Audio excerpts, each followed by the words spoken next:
La Iglesia Católica está compuesta por 24 iglesias autónomas o sui iuris, una occidental, la Iglesia Latina Romana y 23 iglesias orientales católicas, todas en plena comunión con el Papa de Roma. Estas iglesias tienen sus propias tradiciones litúrgicas, espirituales, teológicas y disciplinarias, muchas de las cuales provienen de los primeros siglos del cristianismo. Aunque comparten la misma fe católica, no están subordinadas litúrgicamente ni culturalmente a Roma, sino que conservan su identidad apostólica, sus ritos y estructuras jerárquicas. Algunas nunca rompieron oficialmente la comunión con Roma, como la maronita o la italo-albanesa, mientras que otras fueron restauradas a la comunión plena tras siglos de separación, cisma o herejía por divisiones doctrinales o políticas, como las caldeas, melquitas o armenias.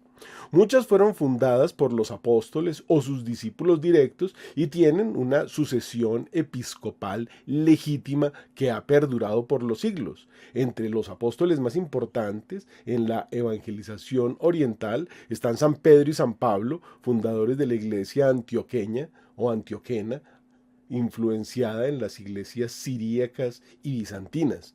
Santo Tomás, evangelizador de Persia e India, origen de las iglesias Caldea, Ciro-Malabar y Malankara. San Marcos, evangelizador de Egipto, origen de la tradición copta. San Judas Tadeo y San Bernabé, que evangelizaron Armenia. San Andrés, patrón de Constantinopla, evangelizador de áreas del Cáucaso y del mundo eslavo. Al volver a la comunión con Roma, muchas de ellas mantuvieron intactas sus liturgias, lenguas, estructuras eclesiásticas y no practican el celibato. Desde la restauración del Imperio Romano Germánico o Católico por Carlomagno, Bizancio tomó distancia y con él las iglesias orientales, evitando el papado. San Ignacio, patriarca de Constantinopla, negó públicamente la comunión a un tío del emperador bizantino Miguel III el Borracho porque vivía en adulterio con su nuera. No te es lícito tener esa mujer. El emperador lo depuso y lo desterraron el 23 de noviembre del 858. Esto precipitó el cisma. Desde ese cisma, o gran cisma, o cisma de Oriente de 1054, hubo separación entre la iglesia de Roma y las iglesias orientales, bizantinas y otras. El concilio de Florencia de 1445 permitió la unión de algunas de esas iglesias orientales, pero fue un fracaso. El concilio de Trento de 1545 a 1563 contra los herejes afectó estas iglesias orientales en lo que respecta a la reafirmación de la autoridad papal y la importancia de la tradición apostólica. Así que estas iglesias orientales no reconocieron Trento.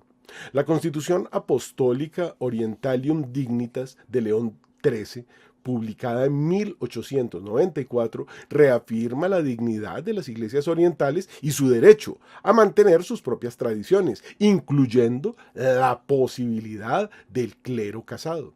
El decreto Orientalium Ecclesiarium del Concilio Vaticano II, promulgado en 1864, aborda la igualdad de derechos y dignidades entre todos los ritos e iglesias particulares, como decíamos, 23, dentro de la Iglesia Católica.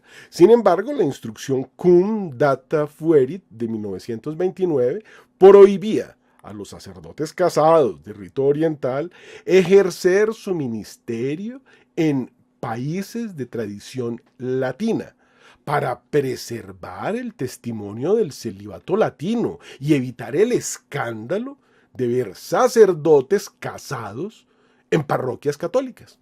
Todas las iglesias orientales celebran la divina liturgia ad orientem, es decir, con el sacerdote y el pueblo mirando hacia el altar, símbolo del Cristo que viene. Esa forma expresa una teología litúrgica centrada en el misterio, en el culto a Dios y no en la comunidad como espectadora. La orientación al este u oriente tiene un profundo valor espiritual. Es el símbolo de la resurrección, de la parusía y del cielo.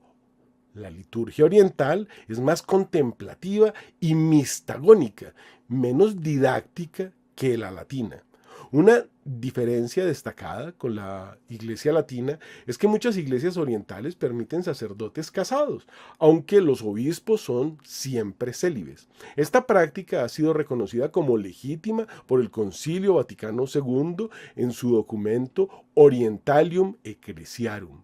Esas iglesias aceptaron la fe católica íntegra, incluidos los dogmas latinos, pero sin abandonar su espiritualidad y liturgia, que Roma reconoció como válidas, venerables y santificantes. De hecho, el Papa León XIV, en una de sus primeras apariciones, se reunió con el jubileo de las iglesias orientales y su discurso fue: abro comillas. Hace más de un siglo, León XIII señaló que la conservación de los ritos orientales es más importante de lo que se cree, y con este fin prescribió incluso que cualquier misionero latino del clero secular o regular que con consejos o ayudas atraiga a algún oriental al rito latino sea destituido y excluido de su cargo y comunidad.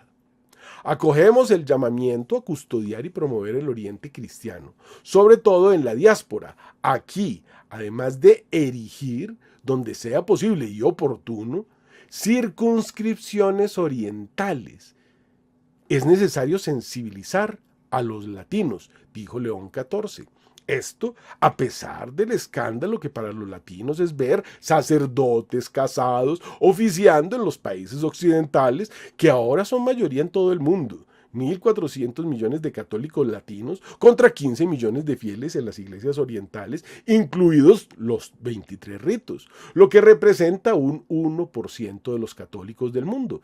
Esto es prueba de que el clero casado no prospera de la misma manera que lo hizo el clero célibe. Primera de Timoteo 3:2 dice: es preciso que el obispo sea irreprensible, marido de una sola mujer, sobrio, prudente, moderado, hospitalario, capaz de enseñar, que sepa gobernar bien su propia casa y que tenga los hijos en sujeción con toda honestidad. Timoteo fue un joven discípulo y colaborador cercano del apóstol Pablo, hijo de madre judía y padre griego. Inspirado en la vida de su tiempo, Pedro fue viudo, San Juan virgen, San Pablo y los demás apóstoles célibes, y Cristo, pues, virgen, célibe, santo, Dios con nosotros, lo que nos indica que se educa con el ejemplo. Interpretar la imitación de Cristo y su enseñanza es labor de la iglesia. Y Jesús, el Mesías, Dios encarnado, fue célibe. Al principio los apóstoles eligieron diáconos para que ayudaran en el servicio de la iglesia, y vemos que esto fue desastroso. Apocalipsis, escrito por uno de los apóstoles, San Juan, da cuenta de lo que ocurrió ya en su tiempo con los nicolaitas o diáconos casados, que se dedicaron a intercambiar esposas y seducir viudas. Apocalipsis 2:5 dice: arrepiéntete y practica las obras primeras. Si no, vendré a ti y removeré tu candelero de su lugar si no te arrepientes.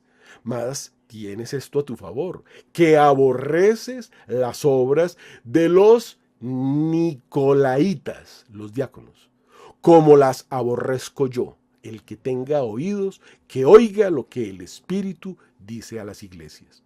Ante esto, la iglesia latina desestimuló el diaconado, eliminándolo de la iglesia latina de manera que no hubiese ordenados casados, pero fue revivido después de más de 1500 años por el Concilio Vaticano II.